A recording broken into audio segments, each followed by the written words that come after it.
Hola, ¿qué tal, amigos televidentes? Bienvenidos a la emisión estelar de Noticias 7. Les saluda Verónica Jarrín. Es un gusto compartir con ustedes este espacio informativo. Hoy jueves 10 de marzo de 2022.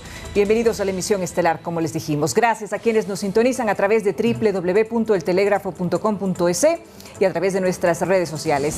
Les saludamos también a nuestro compañero Byron Galarza. ¿Qué tal, Byron? Muy buenas noches. Hola, Verónica, televidentes. Gracias por acompañarnos una vez más este jueves 10 de marzo de este 2022. Hoy, hace 15 días, como hemos puesto en las imágenes del día, inició este ataque a las familias y a las ciudades ucranianas de una invasión que, aunque no ha sido reconocido, lo veremos más adelante. Vamos a seguir entonces, amigos televidentes, a conocer cuáles son los titulares para esta emisión informativa.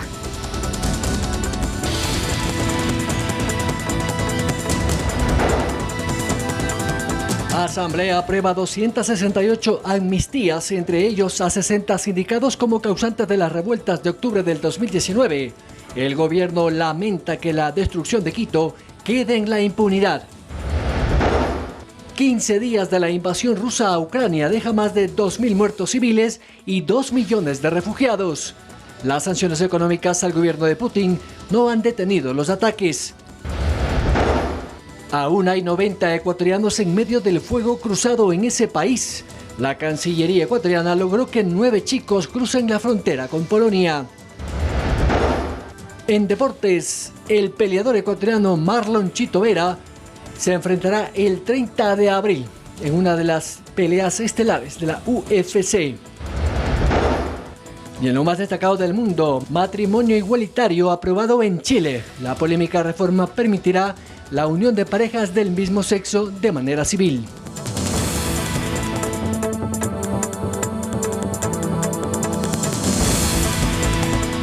La madrugada del pasado 24 de febrero, los peores temores que ya recorrían toda Europa se hicieron realidad. Byron y amigos televidentes, Vladimir Putin anunciaba la decisión de invadir Ucrania. Y es que en realidad esta ha sido una invasión que lamentablemente no tiene objetivos meramente militares, sino que ya está atentando contra la población civil en realmente una escalada de violencia sin precedentes en los últimos años. Y según Naciones Unidas, la Agencia de los Refugiados, ACNUR, más de 2.300.000 ucranianos han salido del país.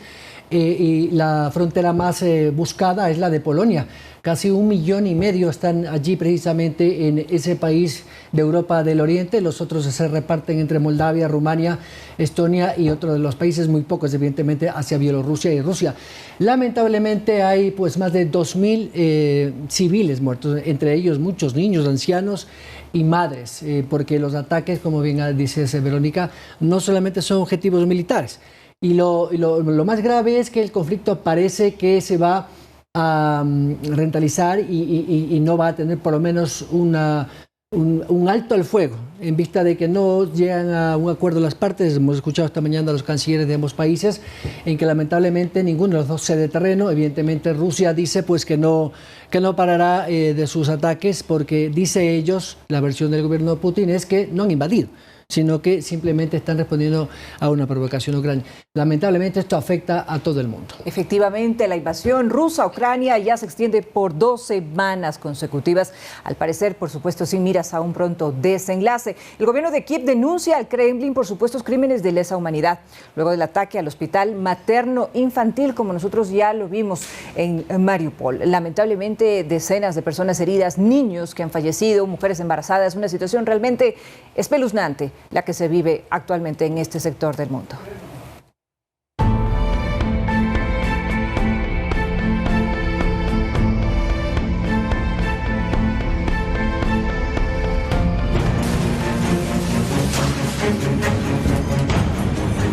Durante los primeros 15 días de la invasión rusa en Ucrania, Naciones Unidas registra 516 muertos civiles y 908 heridos. El número de desplazados ya supera los 2 millones y solamente el día miércoles, cuando se habilitaron 3 corredores humanitarios, 35.000 personas más pudieron evacuar. La factura más alta se carga a los ejércitos, aunque es difícil saber con certeza la magnitud de las bajas que han sufrido. En las últimas horas, el Ministerio de Ucrania difundió el video de la emboscada a un convoy ruso en Brovary, a 35 kilómetros de Kiev. En el operativo habría muerto un jefe del regimiento del Kremlin. Este engrosaría la lista de bajas rusas que registra el gobierno ucraniano. Según estos datos, el ejército de Putin ha sufrido 12.000 bajas militares entre muertos y heridos. 1.440 tanques y blindados habrían sido destruidos o confiscados. También han sufrido afectaciones en 526 vehículos de combate, 49 aviones, 81 helicópteros y 3 barcos. Mientras que Rusia solamente ha admitido 498 fallecidos entre sus filas y reporta que el ejército ucraniano es el que ha sufrido bajas considerables. 6.570 soldados entre muertos y heridos, 484 tanques y blindados, 336 vehículos de combate, 60 aeronaves, 63 lanzaderas y 47 drones. Carolina Basante, Noticias 7.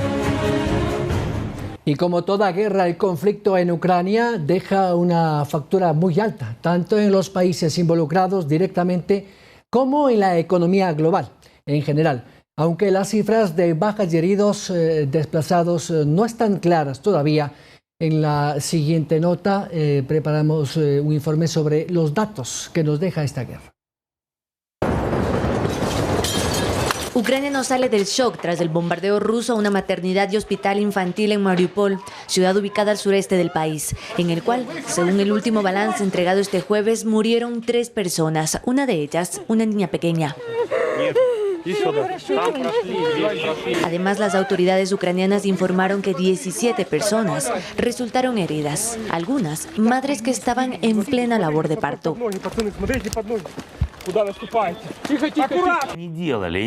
Nunca hemos hecho ni haríamos nada parecido a este crimen de guerra con ninguna de las ciudades de la región de Donetsk y Luhansk en poder de los separatistas prorrusos, ni en ninguna otra región, en ninguna de las ciudades de la tierra, porque somos personas. Rusia se defiende asegurando que, según la información que disponían, ese hospital ya había sido evacuado y reiteraron que no atacan a blancos civiles, aunque Ucrania denunció que en el mismo día que bombardearon la maternidad de Mariupol, las tropas rusas atacaron a otros 2 hospitales en Kiev.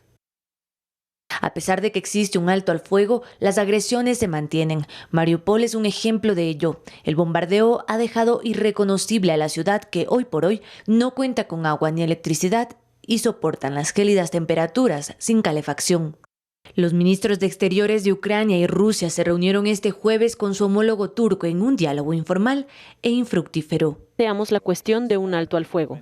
Un alto al fuego de 24 horas. No avanzamos en esto, ya que parece que hay otros responsables de este asunto en Rusia. Ahora Rusia quiere apostar por una salida diplomática, por lo que Lavrov ha dicho que Putin estaría dispuesto a reunirse con su homólogo ucraniano Volodymyr Zelensky.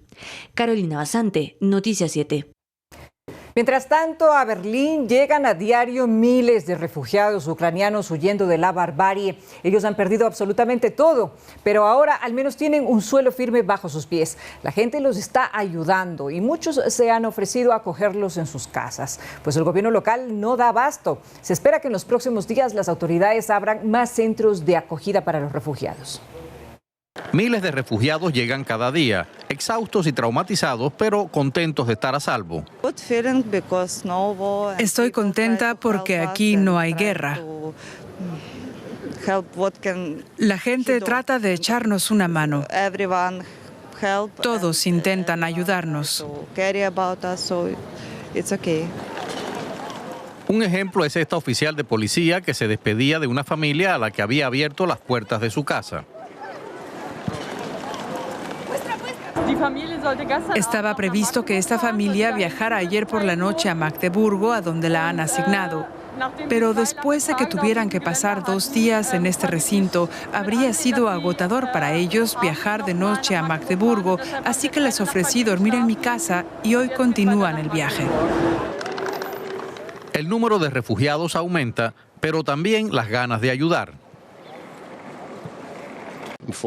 Ya antes habíamos donado dinero y otras cosas, pero ahora lo hemos hablado y como tenemos una casa con un piso superior vacío, con una habitación para invitados y baño propio, hemos decidido ponerla a disposición de los refugiados. Hay mucha necesidad, duele en el alma ver cómo llegan estas personas. Quizá un día nosotros podríamos estar en su situación, podríamos necesitar que alguien nos ayudara. Tenemos que estar unidos. En Alemania, Berlín ha sido el principal destino, pero según las autoridades municipales se están quedando sin espacio. La alcaldesa afirma que nadie sabe cuántos refugiados llegarán. El día que comenzaron los ataques sabíamos ya que iba a llegar una ola de refugiados y que mucha gente iba a venir a Berlín. Ahora mismo no podemos saber cuántos vendrán. En la capital se van a acomodar otros 5 centros de acogida.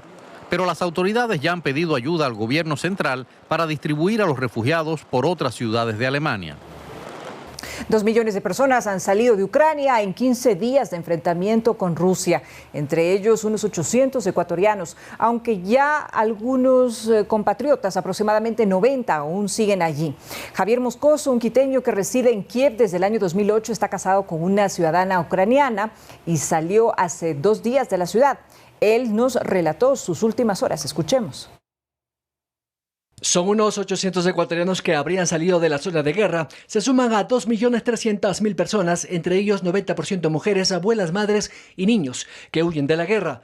Pero unos 90 connacionales están en medio del fuego cruzado. En la reunión de los 2 cancilleres que se realizó en Turquía, tanto el canciller de Rusia como de Ucrania no han logrado un alto al fuego para crear un canal humanitario. Así lo ha lamentado el ministro de Relaciones Exteriores del país invadido. Hemos valorado la petición de alto el fuego durante 24 horas al menos para resolver al menos las cuestiones más urgentes en el plano humanitario. En el 2008, Javier Donoso fue a Ucrania por turismo. Se casó con una ucraniana y tiene 2 hijos. Este quiteño de 40 años vivía en Kiev, su capital, y hace 15 días la vida le cambió por completo. Salimos ya desde Kiev, nos tomó 2 días llegar. Actualmente estoy en Rumania, en la frontera. O sea, pasamos la frontera, estamos en una ciudad bastante pequeña. Queríamos o teníamos la intención de quedarnos ahí, resistir, como yo lo decía,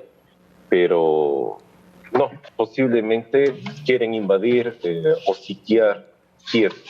Confirma que las bombas cayeron a pocos metros de su casa y eso fue decisivo para huir. El día 5, ustedes han de haber escuchado un bombardeo a una antena de televisión. Sí, la televisión ucraniana.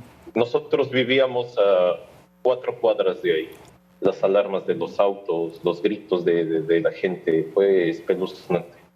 Ahí murieron 5 personas. Aún hay muchos ecuatorianos metidos en medio de las balas, recuerda. Hay muchos que están todavía en zonas de riesgo.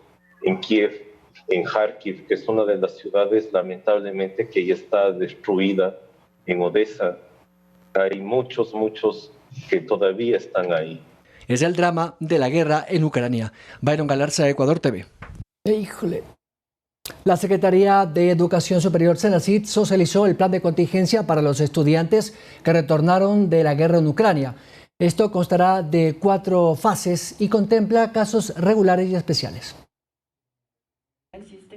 La Secretaría de Educación Superior, Senacid, socializó este 10 de marzo el plan de contingencia para la inserción universitaria de los estudiantes retornados de Ucrania. El plan consta de 4 fases o niveles. Que este plan de contingencia no solamente incluye una beca del 100%, sino un reconocimiento de los estudios que ustedes han venido haciendo. Para los estudiantes que no concluyeron el primer semestre en Ucrania, deberán rendir el examen de ingreso a la educación superior Transformar y tendrán 20 puntos como medida de acción afirmativa. Si es que hay el caso de que alguno de ustedes se inscribió antes de viajar a Ucrania para rendir el examen y tienen alguna sanción, también se van a quitar estas sanciones, se van a eximir estas sanciones aplicadas. Por otra parte, los estudiantes de niveles superiores tienen dos opciones. Si consiguen documentos de sus universidades que les permitan homologar materias, podrán ingresar al nivel en el que se quedaron en sus estudios. Sin embargo, también es posible que se rinda un examen de conocimientos y pues de este examen de conocimientos es el que va a permitir a la institución receptora, a la carrera receptora, establecer a qué nivel corresponde la educación y pues si es que han cumplido también con todas las asignaturas, buscaremos el mecanismo adecuado. Algunos estudiantes se mostraron optimistas ante el plan de contingencia de la CENESID. Tienen planes para cada caso, por ejemplo. Lo que me tocaría aquí es solo validar las materias nuevamente, ¿no? Sin embargo, los de casos particulares se mantienen preocupados debido a la complejidad de sus casos. No va a ser la misma homologación porque aquí hay materias y tampoco hay docentes cualificados para poder tomarme esa evaluación, porque la carrera no se oferta en el país. La inscripción para el plan de contingencia será hasta este 18 de marzo. Manuela Bedón, Noticias 7. Atención amigos, al volver, la amnistía que concedió la Asamblea Nacional a las 268 personas involucradas en varios procesos de investigación provocó varias reacciones al interior del Palacio Legislativo. Ya les contamos los detalles.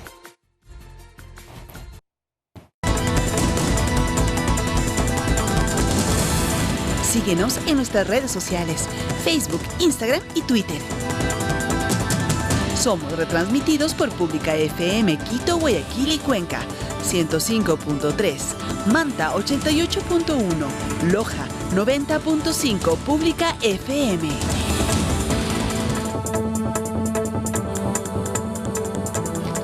Siete y 18 de la noche, 19 horas con 18 minutos. El gobierno ha reaccionado a propósito de la amnistía otorgada por la Asamblea Nacional la madrugada de hoy. Y está con nosotros precisamente el doctor Diego Ordóñez, quien es el consejero presidencial, para conversar y tener las primeras reacciones del caso. Pero antes, el contexto de lo que vamos a hablar. Efectivamente, Byron, amigos televidentes, la asamblea o la amnistía que concedió la Asamblea Nacional a las 268 personas involucradas en varios procesos de investigación, incluyendo los hechos ocurridos el pasado mes de octubre del año 2019, provocó varias reacciones al interior del Palacio Legislativo, así como también por parte del Gobierno Nacional. Veamos. Regresaron a la presencialidad de las sesiones en el Pleno de la Asamblea Nacional y lo hicieron con una maratónica sesión que inició la tarde del pasado miércoles 9 y terminó en la madrugada del jueves 10 de marzo. En el orden del día de la sesión constaban varios puntos, pero a todos les interesaba el último, la votación del informe de amnistías remitido por la Comisión de Garantías Constitucionales, que planteaba que la Asamblea conceda el indulto a 268 personas, 60 relacionados en el caso judicializados por ejercer el derecho a la resistencia y protesta social en octubre del 2019. 153 personas tienen que ver con el caso Defensores de los Territorios Comunitarios, 12 al caso Administración de Justicia Indígena y 43 a Defensores de la Naturaleza. Los secretarios leyeron por más de 3 horas el informe completo antes del debate. En esta madrugada ya tenemos los resultados que va a reconciliar al país. El informe fue aprobado con 99 votos afirmativos, 16 negativos y 10 abstenciones, luego de conocer las fichas ejecutivas individuales de los solicitantes, así como la competencia del legislativo para otorgar amnistías. La amnistía se concede precisamente para pacificar una sociedad. Para el gobierno, la Asamblea se equivoca al incluir en la lista de los amnistiados a muchas personas que atentaron contra la estabilidad del país, incendiando a Quito e intentando generar caos, olvidándose de incluir en esa lista a los servidores policiales que precautelaron el orden público, evitando que los desmanes lleguen a mayores. Si el objetivo de la Asamblea Nacional fue el de dar un mensaje de pacificación, debió haber incluido en la amnistía, como era lo obvio y lo lógico, a todos aquellos que de alguna forma tuvieron participación en esos eventos. Pero como no lo hicieron, hacen responsable a la Asamblea Nacional. La Asamblea Nacional deberá responder y asumir la responsabilidad por la decisión que ha tomado.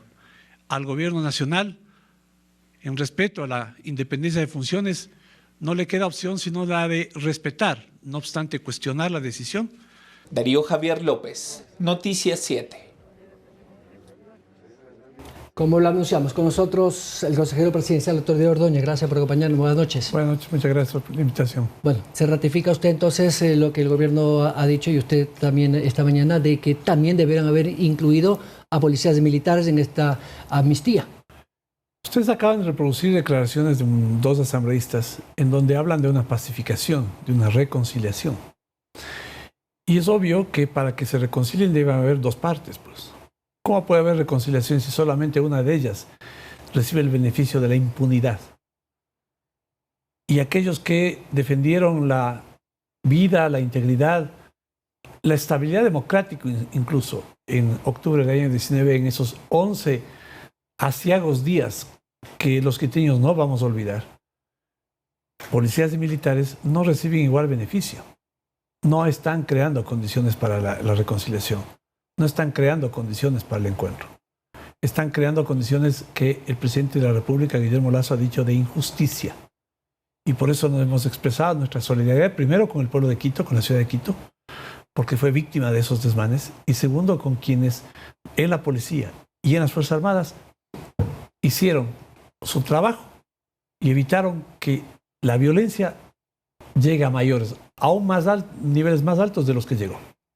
Doctor, lo terrible de esto es que queda esa sensación de impunidad, ¿no? Porque claro, mañana el señor Issa, la señora Pavón, el señor Hernández, Vargas y todos ellos podrán volver a hacer exactamente lo mismo con la sensación de que no van a ser tocados y que podrían favorecerse otra vez de una amnistía política, lo que ha sido un delito penal.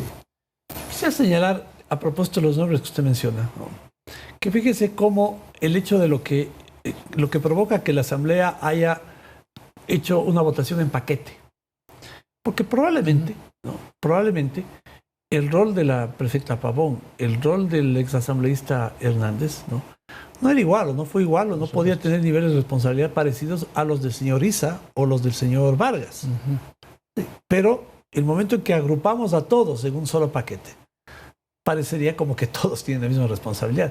Y eso no favorece a aquellos que no tuvieron, digamos, un nivel de participación como el que se evidencia en todo el material audiovisual de la época, tuvo Issa o tuvo Vargas y otros dirigentes.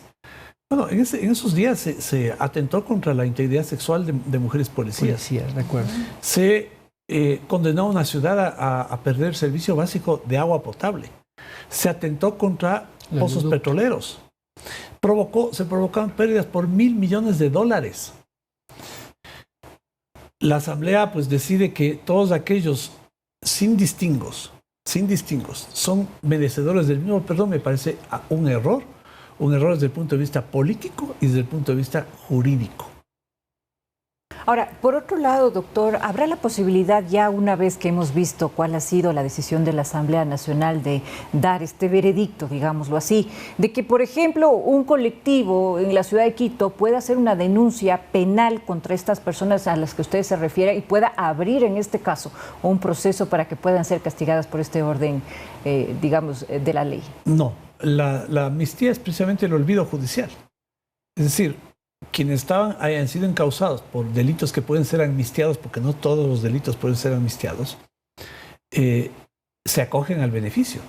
Entonces van a quedar por fuera del alcance del enjuiciamiento penal. Aquellos que provocaron los daños, aquellos que visiblemente fueron responsables de lo que sucedió en octubre. ¿Quiénes están encausados en contrapartida? Los policías y las Fuerzas Armadas. Y esto me parece a mí que no es consecuente con esa convocatoria a la reconciliación. Porque supongamos, y vamos a ir al análisis que puede derivarse de las expresiones de los asambleístas. No entremos a discutir la parte política y jurídica. Si hubo la intención de la reconciliación, debieron haber hecho un informe en donde realmente se proponga ese mecanismo de reconciliación con todos aquellos que participaron en los hechos de octubre. Del un lado y del otro lado. Pero dividir primero, solamente la amnistía en favor de los que provocaron los daños, me parece que no es consecuente con esta convocatoria a la reconciliación. Doctor, y el tema de defender a los policías y Fuerzas Armadas, ¿el gobierno va a tomar alguna decisión de carácter institucional para impugnar esto?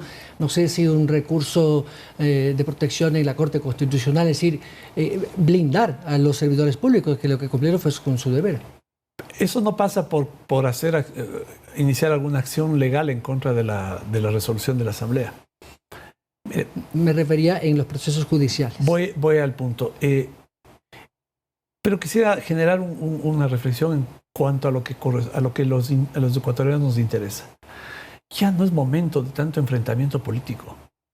Ya no es momento en el que antepongamos los intereses de los ecuatorianos a esos intereses políticos, partidistas, personales, judiciales. Es momento realmente de una reconciliación, es momento realmente de un encuentro. Y por eso la convocatoria, aun cuando podamos parecer necios e ingenuos, la convocatoria a los sectores políticos, a los socialcristianos, al correísmo, de que entiendan que representan una parte del electorado y que tienen una vocería. Y que el gobierno busca encontrarse con todos esos sectores, en un ambiente de armonía, de discrepancia, de confrontación política, sin duda, pero un ambiente de armonía y un ambiente de construcción, no de destrucción. Por eso es que sobre ese tema estamos expresando lo que estamos expresando, la amnistía, y vamos a ver sin duda los mecanismos legales para que policías y militares no sean los perjudicados de esta decisión. Doctor, sí, Doctor, pero cuando vemos que existen muchos intereses dentro de la Asamblea y de las diferentes instituciones del Estado, se hace un poco difícil que se pueda llegar a este acuerdo. ¿Cuáles son los mecanismos que de pronto por parte del Ejecutivo se pueden plantear para que exista esta verdadera concienciación dentro de los organismos? Bueno, usted plantea una pregunta que nos devuelve la realidad, ¿no? Y ojalá podamos cambiar esa realidad. El planteamiento es ¿qué mecanismo? Bueno, busquemos cambiar la realidad con la convocatoria al diálogo.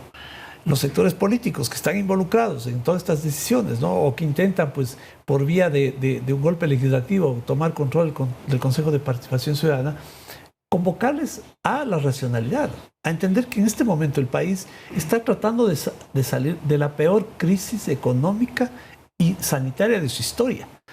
Entonces, cuando la pregunta suya es el cómo, bueno, haciendo la invocación para que esos sectores se sintonicen con la situación que vive el Ecuador y actuemos en consecuencia, y no priorizando esos intereses, pues, de los que quieren, unos por vía de la impunidad, por vía de la amnistía, otros la impunidad por vía de la manipulación de jueces y fiscales. Esto me parece a mí que no es, digamos, consecuente con esta circunstancia que acabo de mencionar hace un momento de crisis, en donde tenemos la obligación, los sectores políticos y quienes estamos en el gobierno y los opositores, de construir en favor de quienes más necesitan. Doctor, estamos con el tiempo, muy gentil. Muchas gracias. El doctor Diego Ordóñez, consejero de gobierno. Los dos pedidos derogatorios al decreto de ley orgánica para el desarrollo económico y sostenibilidad fiscal tras la pandemia del COVID-19 deberán ser resueltos por la vía ordinaria. Pero, ¿qué contienen? ¿De qué se trata? Esto es lo que nosotros vamos a contarles a continuación. En la siguiente nota, veamos. El Pleno del Legislativo resolvió que la Asamblea Nacional deberá seguir el proceso ordinario de calificación del proyecto de ley orgánica derogatoria al decreto de ley orgánica para el desarrollo económico y sostenibilidad fiscal tras la pandemia de la COVID-19, de acuerdo con la ley orgánica de la función legislativa. Esto después de que el CAL había propuesto al Pleno de la Asamblea requerir una acción de interpretación ante la Corte Constitucional si el Parlamento puede o no derogar la ley urgente de reforma tributaria que entró en vigencia por el Ministerio de la Ley en noviembre del 2021.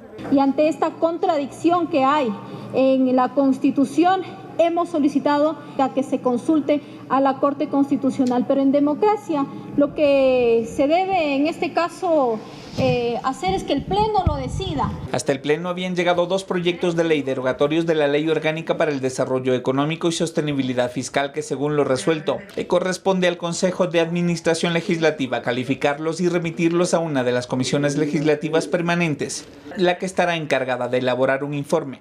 Según el oficialismo, lo sucedido en el Pleno de la Asamblea no les causa asombro, pues sabían que la oposición iba bajo cualquier argumento a intentar afectar la vigencia de la ley, pero de lo resuelto el pasado miércoles, el CAL todavía tiene que decidir a qué comisión enviará los pedidos. Supongo yo que como en el desarrollo productivo fue donde tratamos la ley, pues entonces a lo mejor no van a querer mandarla allí, sino que tal vez van a querer mandarla al régimen económico. El trámite correspondiente obliga a la Asamblea a revisar los pedidos de derogatoria a través de una de sus comisiones para luego pronunciarse. Entonces el documento será enviado al presidente de la República en su calidad de colegislador. Pero no nos olvidemos que sea lo uno o sea lo otro, igual el presidente al final del día es quien debe decidir si veta o no veta ese proyecto. Darío Javier López, Noticias 7.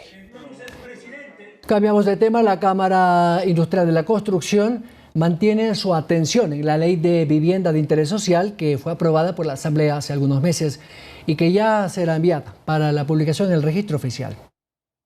La Asamblea Nacional resolvió la objeción del Ejecutivo al proyecto de Ley Orgánica de Vivienda de Interés Social. Tiene como objetivo crear un régimen jurídico para la rectoría, planificación, regulación, control y producción de vivienda digna y adecuada en todos sus segmentos y el desarrollo de un hábitat social que será remitido al registro oficial para su promulgación. Esta ley que va a ser algo histórico, porque también las personas con capacidades especiales también serán los que se beneficiarán. Con 113 votos a favor, los legisladores se ratificaron en varios artículos de la ley, mientras que por unanimidad 131 votos de los asambleístas presentes. El Pleno se allanó a otros artículos que habían sido objetados. Cabe recordar que en los últimos 4 años, el gobierno del presidente Lenín Moreno se olvidó de la vivienda y la desterró. Mientras tanto, la Cámara Industrial de la Construcción mira con entusiasmo la aplicación de la ley, sobre todo en las facilidades que tendrían los constructores al contar con el suelo apropiado para iniciar su inversión en vivienda. El tema de contar con un banco de suelos para vivienda de interés social, al que serán asignados todos los predios, terrenos y propiedades estatales y también locales de los GADs que están en desuso y o subutilizadas. Según Ocampo, la construcción, además de ofrecer soluciones habitacionales, dinamiza la economía nacional, por lo que este empuje para el sector es importante. La empresa privada ha hecho su mejor esfuerzo a pesar de pandemia y todo. Darío Javier López, Noticias 7. Espacio dispuesto por la Secretaría General de Comunicación de la Presidencia. La ministra de Relaciones Exteriores de Chile reveló que su país acompaña al Ecuador en el camino a ser miembro de la Alianza del Pacífico. Lo hizo en el marco del denominado Open for Business, que lideró justamente el presidente de la República, Guillermo Lasso, en ese país. La mañana del jueves 10 de marzo arrancó la agenda presidencial en Chile. Con más de 160 empresarios y representantes de la Sociedad de Fomento Fabril, se efectuó la inauguración del Foro Ecuador Open for Business en la capital chilena. Uno de los objetivos de nuestro gobierno es modernizar la economía ecuatoriana. Dar pasos que Chile dio hace ya más de 40 años y que generaron un círculo virtuoso y una generación de valor para toda la sociedad chilena. En la cita, la ministra de Relaciones Exteriores de Chile, Carolina Valdivia, afirmó que su país acompaña decididamente a Ecuador en su interés de convertirse en miembro pleno de la Alianza del Pacífico. Uno de los objetivos que se dijo desde el gobierno se buscaba cumplir con la visita del primer mandatario a ese país. El stock acumulado de inversiones entre 1990 y 2019 ha sido de $987 millones a través de 30 empresas chilenas que se han concentrado principalmente en el sector minero y en los servicios, pero hay espacio para muchísimo. En cuanto al marco jurídico, el mandatario comunicó que recientemente se envió a la Asamblea Nacional el proyecto de ley de atracción de inversiones, que moderniza el sistema de alianzas público-privadas, que moderniza el sistema de zonas francas para estimular la inversión. Desde el gobierno se informó que se tiene como meta suscribir cerca de 20 acuerdos comerciales, alianzas con naciones como China, Corea del Sur, Panamá, República Dominicana y Costa Rica estarían entre los principales que se prevén alcanzar. Andrea Orbe, Noticias 7. Y un analista económico explica cuáles podrán ser las áreas específicas con las que Ecuador se beneficiará en el marco económico al estrechar los lazos con Chile. Tanto empresarios de ese país han visto con buenos ojos la propuesta ecuatoriana.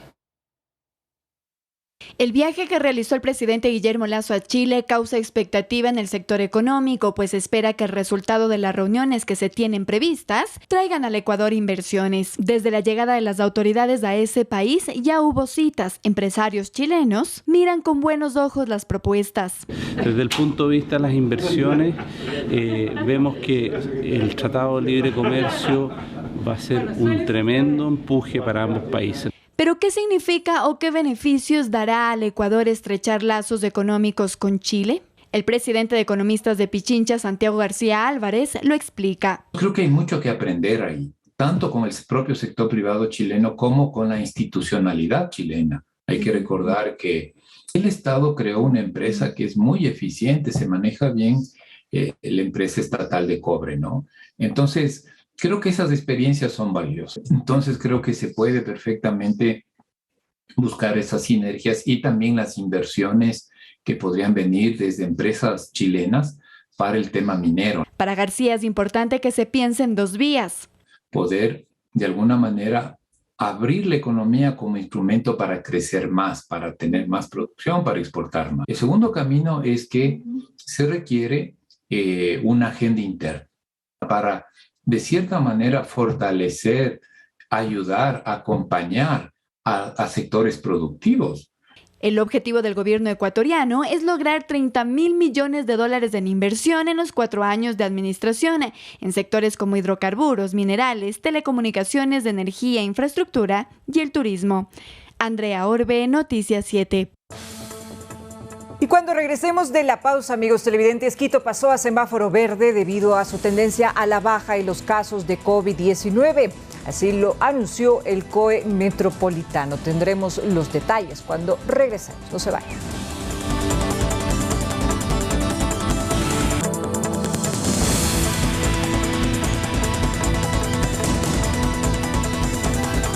Seguimos informando, amigos televidentes, qué bueno que nos acompañe. Atención, el Ministerio de Educación comunicó los resultados de los diálogos con los representantes de los gremios de profesores, entre los cuales se incluye su recategorización y ascenso. Las autoridades de varios ministerios dialogaron con los representantes de 15 gremios de docentes. La ministra de Educación, María Brown, dijo que se llegaron a acuerdos respecto a ascensos de categoría, temas administrativos, entre otros. Los reconocimientos y remuneraciones salariales, motivo obviamente de trabajo actualmente en la Asamblea Nacional. Brown firmó de manera simbólica la aprobación de la implementación de las 25 horas pedagógicas que serán obligatorias a partir del próximo año lectivo del régimen Costa Galápagos y Sierra Amazonía. Esto quiere decir que para mayo ya el régimen Costa y Galápagos en este régimen educativo se cumplirá con las 25 horas pedagógicas. En el cumplimiento del horario laboral educativo serán 25 horas de clase, 5 horas de tutorías y 10 horas para trabajar dentro o fuera de la unidad educativa. Dentro de la institución educativa para atención a padres de familia, madres de familia, representantes legales, registro de notas, planificación de clases y en el caso de algunas instituciones educativas, sobre todo las completas, la coordinación con los colegas de las distintas asignaturas. Por otra parte, en el tema de ascensos y calificación de maestros, esta se realizará con base a los parámetros de calificación según cada categoría. Un puntaje de 700 hasta categoría C, 800 para categoría B y 900 para categoría A. Los ascensos se aplicarán a partir del 1 de julio. Los representantes de los gremios manifestaron que es una ganancia poder llegar a estos acuerdos para la equiparación salarial y el ascenso de los maestros que han cumplido con todos los requisitos necesarios. Manuela Bedón, Noticias 7. Otros temas: ante la apertura de fronteras, se han multiplicado unos 120 pasos ilegales. Los militares han desplegado unos 2.300 uniformados en patrullajes permanentes para el control de armas, explosivos y municiones. En el último resultado se ha decomisado una decena de armas, mechas, material explosivo para minería ilegal en el cantón Ponce Enrique, en Azuay. Las Fuerzas Armadas intensifican las dos fronteras terrestres, la del norte con Colombia, con patrullajes en 730 kilómetros, mientras que en el sur los 1.620 con Perú. La apertura de las fronteras ha fortalecido los 120 pasos irregulares, donde hay narcotráfico, armas y contrabando en general. Según el general Fabián Fuel, jefe del Comando Conjunto de las Fuerzas Armadas, varios destacamentos en la frontera sur han dado algunos resultados y lo explica. ¿Cuáles son los resultados de estas operaciones? Que a lo largo de nuestro límite político internacional no existe droga, no existen plantaciones de droga. Más de 2.300 hombres y mujeres patrullan la frontera sur. Se han desplegado operaciones permanentes en el límite político internacional. Como resultado de la frontera colombiana, por ejemplo, hay un allanamiento a una vivienda con un contrabando de mercancías que comprenden 3.150 paquetes de cigarrillos que dan un valor de $630.000, además de una pistola automática y 16 cartuchos. Entre tanto, en el sur, en la zona de Camilo Ponce, 2 escopetas artesanales calibre 16 milímetros, 16 cartuchos y varias municiones, una repetidora, 50 tacos detonantes, además de toneladas de dinamita y varios sacos de nitrato para la minería ilegal. Byron Galarza, Noticias 7. En otro tema, Quito pasó a semáforo verde debido a su tendencia a la baja en los casos de COVID-19. Así lo anunció el COE Metropolitano, que también incrementó el porcentaje de aforos en los locales comerciales.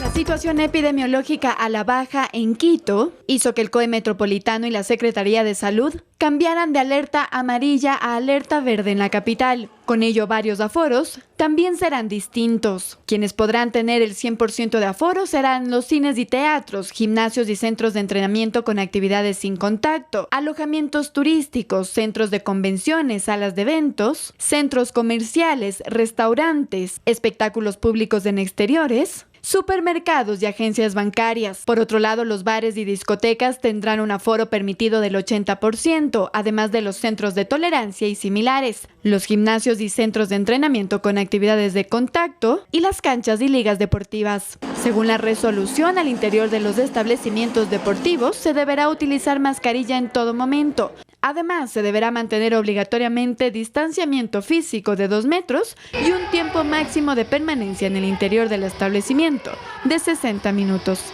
Andrea Orbe, Noticias 7. Y en la siguiente historia les vamos a contar cuál es el pronóstico del clima entre el 11 y 12 de marzo. Va a haber lluvias, dicen las autoridades del INAMI, así que prepare paraguas y abríguese bien. Y la temporada de lluvias y bajas temperaturas continuará según los pronósticos del INAMI. Luis Arriaga, analista en pronósticos, explica que durante este 11, 12 y 13 de marzo existirá un cambio en la circulación de las corrientes de aire, un ingreso de masa seca que ocasionará que el día viernes en la mañana esté soleado. Sin embargo, un nuevo cambio en la circulación del viento volverá a originar que tengamos ese transporte de humedad, originando que tengamos mayor cantidad de nubes, y eso también origina que tengamos mayor probabilidad para que se originen precipitaciones, sobre todo durante este fin de semana. El pronóstico para este viernes 11 es el siguiente. En la mañana habrá un periodo de sol con radiación UV moderada. En la tarde habrá un 80% de probabilidades de lluvia. Durante la noche se registrarán tormentas. Durante el sábado 12 de marzo, en la mañana seguirá el clima lluvioso. Durante la tarde se intensificará con tormentas. Arriaga dice que este clima lluvioso se registrará especialmente en las zonas de la Amazonía y se mantendrá hasta mediados del mes de mayo. Ciudad capital sí se tiene previsto precipitaciones que se presentan de ligera a moderada intensidad. Donde se tiene previsto que se presenten las lluvias con mayores acumulados, las lluvias más fuertes, es sobre todo a lo largo de la región amazónica, así como también al interior de la región litoral. Las recomendaciones para este fin de semana es de llevar ropa abrigada, en especial durante la tarde, paraguas, y para quienes desean viajar lo hagan durante el día para evitar cualquier percance. Manuela Bedón, Noticias 7. En nuestro tema del día, amigos televidentes, con Manuela Bedón, vamos enseguida a conocer cuáles son los productos alimenticios no convencionales. Según expertos forestales en el mundo, existirían alrededor de 30.000 plantas comestibles. Veamos de qué se trata. Interesante. Muchas gracias, saludos a todos. Se considera los productos alimenticios no convencionales a todas las plantas con potencial alimenticio para los seres humanos. En Ecuador, en la zona del Chocó andino, se han identificado hasta el momento 430 especies.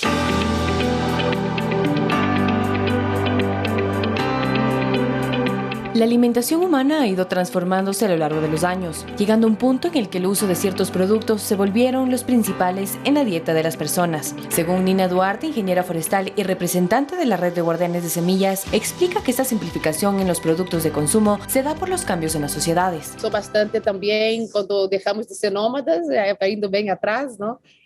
Que empezamos a hacer agricultura y ya nos hemos limitado en esa diversidad. Luego, otro marco importante fue la colonización, incluir su cultura alimentaria, no decir que eso es malo, como por ejemplo el bledo, ¿no? Que es una planta ancestral que se comía mucho. Se estima que hay alrededor de 30.000 especies aptas para el consumo humano. En el sector del Chocó andino, en el último año se han encontrado 430 especies. Cualquier parte de la planta puede ser la raíz, puede ser el polen, puede ser la cáscara. Cualquier cosa que sirva como alimento para nosotros seres humanos, que nos nutra, ¿no? Que podamos comer desayuno, almuerzo, merienda con eso. Estos productos se esconden entre los cultivos, al filo de las carreteras o en jardines. También hay especies cultivadas, ¿no? Que están siendo salvaguardadas por campesinos y campesinas en el campo. La Red Guardianes de Semillas ha creado una guía con Duarte donde catalogan las especies encontradas, la parte comestible y su forma de consumo. Además, cuentan con un libro en el cual se tienen recetas que te guían cómo ir implementando estos productos en la dieta diaria. Vecinas, campesinas que ya empezaron a procesar, ¿no? Las plantas, por el caso de la chayota es algo emblemático, ¿no? Ellos ya empezaron a innovar, empezaron a hacer marmelada de chayota, empezaron a hacer platos para vender de chayota, ¿no? Entonces, ellos dieron un saltito más allá en la cadena de valor. En el sector del Chocó andino, como Mindo, ya se registra la aparición de alguna de estas plantas en los mercados y en la dieta de sus habitantes. Actualmente, nuestra alimentación está basada en menos de 200 cultivos. Tan solo 9 representan el 66% del total de toda la producción agrícola. Pero existen muchas formas de implementar estos alimentos no convencionales a la dieta de las personas. La simplificación de la producción y del consumo de alimentos provoca graves consecuencias en nuestras vidas y en el entorno. Ha vuelto más dependientes a las personas de los productos procesados, industrializados y de producción a gran escala, especialmente provenientes de monocultivos. Mauricio Recalde, chef propietario de Food Studio, cuenta que la producción de estos alimentos no convencionales durante la pandemia fue de gran ayuda para los pobladores de Mindo. Y la gente no tenía que comer. Entonces hicimos un banco de alimentos y un banco de semillas. Empezamos a sembrar justamente estas plantas no convencionales. Con estas ideas, nuestro abanico de productos creció enormemente. En conjunto con su esposa, que es agrónoma, iniciaron la exploración de plantas y flores. Él utiliza muchos de estos productos para sus platos. Hay un montón de hojas comestibles y tienen sabores riquísimos. Tienen sabores, algunas amargas, hay otras hierbas que son un poquito picantes. En fin, que al final son alimentos y son alimentos que pueden servirnos mucho. Duarte explica que muchas de las plantas nutricionalmente son mucho más beneficiosas para la salud. Guía que nosotros escribimos acá, que pueden descargar en la página de la Red de Guardianes de Semillas. Aquí, algunas de ellas tienen el contenido nutricional, tiene tablas aquí, entonces pueden ver, ¿no? Cuánto tiene de beta-caroteno, de hierro, de calcio. Pero normalmente estas hojas, la verdolaga, la urtiga, ¿no? El bledo, son muy altas en hierro, en calcio y también en proteína vegetal. Duarte recomienda ir implementando estos productos a la dieta y el propósito es de complementar la alimentación y mejorar así la vida de las personas. Que cuando vemos una planta nueva en el mercado, comprarla, preguntar al productor, a la productora, explorar ese universo, ¿no? Solo vas a ganar, en realidad solo ganas.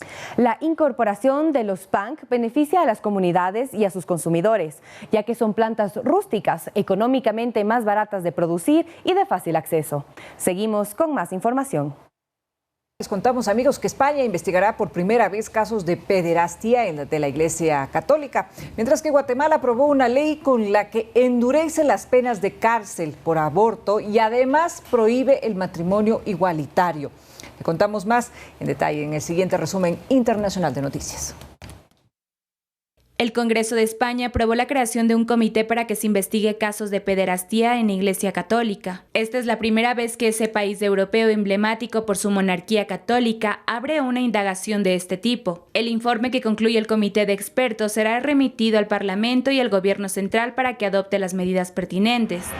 Guatemala prohíbe el matrimonio homosexual y endurecería las penas por aborto tras la aprobación de la llamada Ley para la Protección de la Vida y la Familia. Con esta norma, las mujeres que deciden terminar su embarazo podrán ser sancionadas con penas de cárcel de hasta 5 años. Antes, las condenas de aborto eran de 1 a 3 años.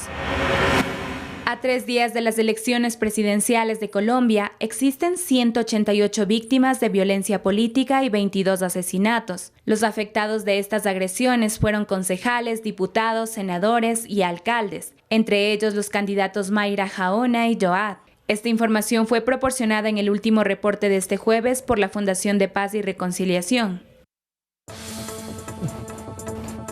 Muy bien, Berito, creo que nos vamos, ya son las 8 en punto. Así es, Byron. Amigos televidentes, muchísimas gracias por habernos acompañado. Mañana estaremos a las 7 horas en punto en Noticias 7. Tendremos importante información y muy nutrida, por cierto, que compartir con todos. Y además estará con nosotros la ministra de Educación, María Brown. Nos contará efectivamente cómo avanza este proceso de normalización de las clases, del retorno a clase, y por supuesto también el gerente del Metro de Quito. Y es que en diciembre ya tendremos este nuevo sistema de transporte. Esto mañana.